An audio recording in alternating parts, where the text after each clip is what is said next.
Hey guys, new episode में आपका स्वागत है। एपिसोड की स्टार्टिंग में हमें चैनसू के ग्रैंडफादर को दिखाया जाता है। अटैक की वजह से उसके ग्रैंडफादर के मुंह से ब्लड बाहर निकलने लग जाता है और वो काफ़ी ज़्यादा घायल हो जाते हैं। तभी चैनसू के ग्रैंडफादर को लियान चैन संभालते हुए कहते हैं, कोई अपनी तारीफ़ करते हुए कह रहा था कि वो बहुत ज़्यादा स्ट्रॉन्ग था जब वो यंग था, लेकिन अब क्या हुआ, उसकी स्ट्रॉन्गरी निकल गई।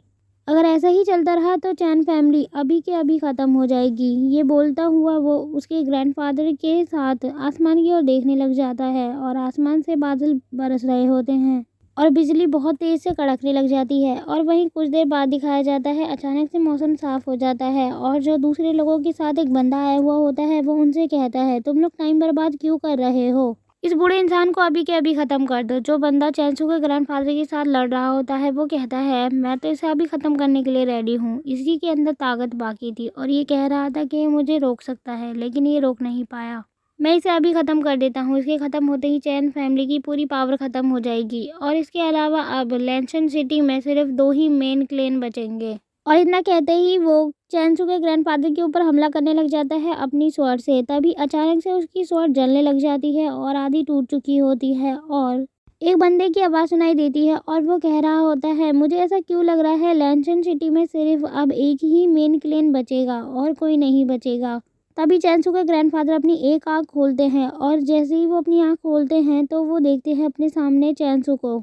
चैनसू अपने ग्रैंडफादर की ओर बढ़ता है और उनके पास आते ही उन्हें वर्मिलियन वाइन देते हुए कहता है, लो ग्रैंडफादर, आप इसे पी के थोड़ा सा रेस्ट करो, आप जल्द ही ठीक हो जाओगे।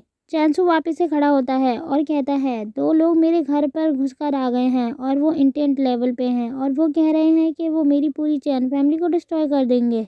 वहीं वो बंदा चैनसू के ऊपर गुस्सा करने लग जाता है और अपने मन में बड़बड़ाते हुए कहता है, ये खुद हॉटयान रिल्म पे है और मेरे सामने आकर मुझे ही धमका रहा है, ये मुझे बहुत ही ज़्यादा बुरा लग रहा है। तभी एक बंदा चैनसू से कहता है, चैनसू तुम छोटे हो और ये बड़े लोगों के बीच की बात है, तो तुम्हें इस मामले में नहीं बोलना चाहिए और ना ही पढ़ना चाहिए। तभी चैनसू को गुस्सा आ जाता है और वो अपनी शॉर्ट को पकड़ते हुए कहता है, अरे हाँ, मैं तो आपके बारे में भूल ही गया था, अब याद आया मुझे। मैं एक बात कहना चाहता हूँ आपसे रिलेटेड। धोखेबाज जो होते हैं वो बहुत ही ज़्यादा खतरनाक होते हैं, हमारे अपने दुश्मन से भी, क्योंकि वो किसी भी वक्त हमें धोखा दे सकते हैं। तभी वहीं दूसरा बंदा स्वॉर्ड लेकर तेजी से आगे बढ़ता है चैनसू के ऊपर अटैक करने के लिए और कहता है, चैनसू आज तुम नहीं बच सकते मुझसे, और वो उसके ऊपर अटैक कर देता है। चैनसू अपनी स्वॉर्ड से उसके अटैक को रोकता है और कहता है, और उस बंदे की शॉट काम ही नहीं कर रही होती है। और तभी जब उसे ये एहसास होता है वो कहता है, आखिर मेरे सन की शॉट के साथ क्या हुआ, ये बिल्कुल भी काम क्यों नहीं कर रही है। तभी चैनसू कहता है, अरे तुम इतना चिंता मत करो, जब तुम मुझसे मिलोगे तो खुद ही पूछ लेना। और इतना कहते ही चैनसू उसके ऊपर अटैक कर देता है और उसकी गर्दन उसकी बॉडी से अलग कर देता है। उसका फेस ज़मीन पे पड़ा होता है। वहीं दूसरा बंदा ये सब देख के काफ़ी ज़्यादा घबरा जाता है और वो गिड़गिड़ाते हुए रोते हुए कहता है, चैनसू मुझे माफ़ कर दो, मैं ज़ैंग सियानवू के भड़कावे में आ गया था। मैंने तो तुम्हारे ग्रैंडफादर को बिल्कुल भी नुकसान नहीं पहुंचाया है। प्लीज़ मेरी ज़िंदगी बख्श दो, मुझे मत मारो। मेरी आने वाली जनरेशन और मेरी सन फैमिली तुम्हारे और तुम्हारे फैमिली के लिए हमेशा लॉयल यानी वफादार रहेगी और कभी भी तुम्हें धोखा नहीं देगी। प्लीज़ मेरी ज़िंदगी बख्श दो। चैनसू उसे देखता है और वो कहता है, अब तुम मेरे सामने गिड़गिड़ा रहे हो और रो रहे हो, अपनी ज़िंदगी की भीख मांग रहे हो, लेकिन मैं पीछे कोई मुसीबत नहीं छोड़ना चाहता। तभी वो बंदा चैनसू से बचकर आगे की ओर खिसकता है और कहता है, अगर मुझे अपनी जान बचानी है तो मुझे यहाँ से भागना होगा। और वो इतना कहते ही भागने लग जाता है। तभी अचानक से वो रुक जाता है और कहता है, ये कैसे पॉसिबल है, और वो घबरा जाता है। वहीं चैनसू अब उसे ख़त्म कर चुका होता है और वो कहता है, अब इस सिटी में ना ही कोई सन फैमिली और ना ही कोई जैंग फैमिली रहेगी। इस सिटी में सिर्फ एक ही बड़ी फैमिली रहेगी और वो है चैन फैमिली।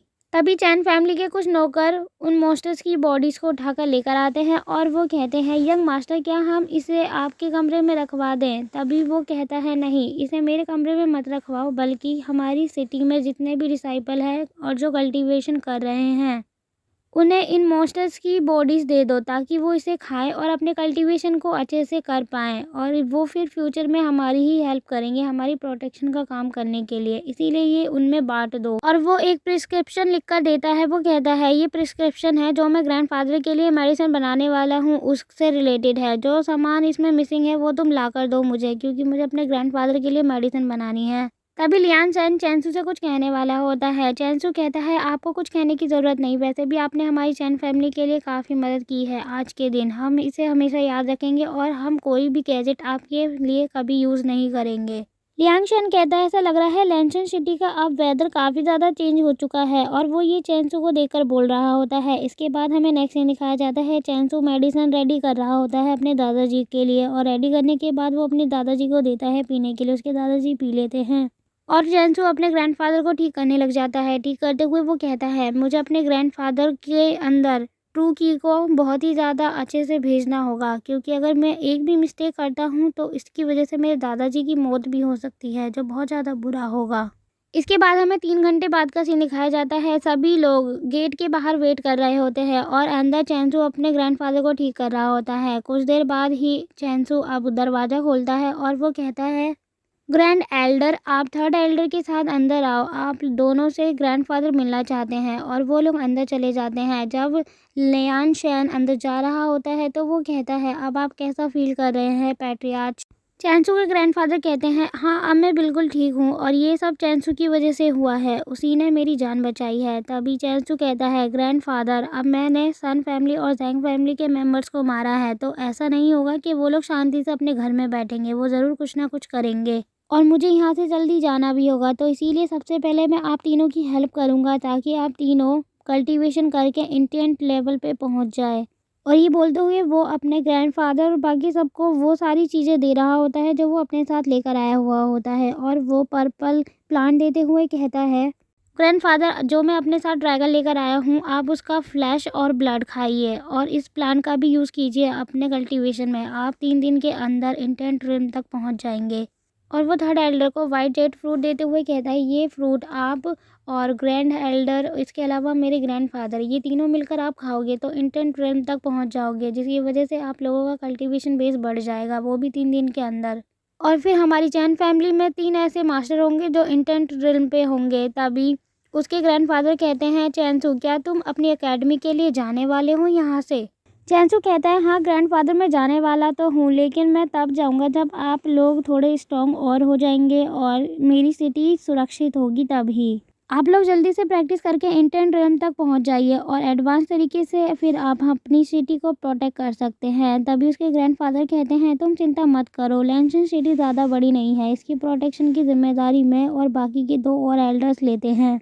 और ये काफ़ी अच्छी बात है कि हर एक इंसान के लिए एक ना एक लक्ष्य होना चाहिए। जैसा कि तुमने डिसाइड किया है तुम एकेडमी ज्वाइन करना चाहते हो तो तुम जा सकते हो, यहाँ की प्रोटेक्शन की चिंता मत करो और अब तुम यहाँ से जा सकते हो। लेकिन एक बात याद रखना कि ये तुम्हारी फैमिली है और जब तुम्हारा कल्टीवेशन कंप्लीट हो जाए तो तुम यहाँ वापस आ जाना। और वो चैनसू को बाय करते हुए कहते हैं चैनसू तुम यहाँ से जा सकते हो, लेकिन एक बात याद रखना हमारे चैन फैमिली के दरवाजे तुम्हारे लिए हमेशा खुले हैं, तुम ज़रूर वापस आना। चैनसू कहता है ठीक है ग्रैंडफादर।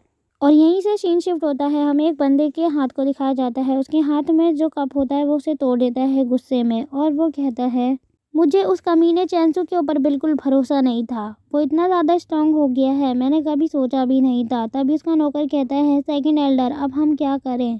वो बंदा कहता है अब करना क्या है, तुम किलर्स के ग्रुप से कांटेक्ट करो और मुझे चैनसू किसी भी कीमत पे मरा हुआ चाहिए, फिर चाहे वो किलर्स के ग्रुप कुछ भी डिमांड करे। और इसके साथ ही एपिसोड यहीं खत्म होता है। थैंक्स फॉर वॉचिंग गाइस, और कमेंट में बताएं आपको ये वीडियो कैसी लगी। अगर आप नेक्स्ट एपिसोड देखना चाहते हैं तो प्लीज़ हमारे चैनल को सब्सक्राइब कीजिए।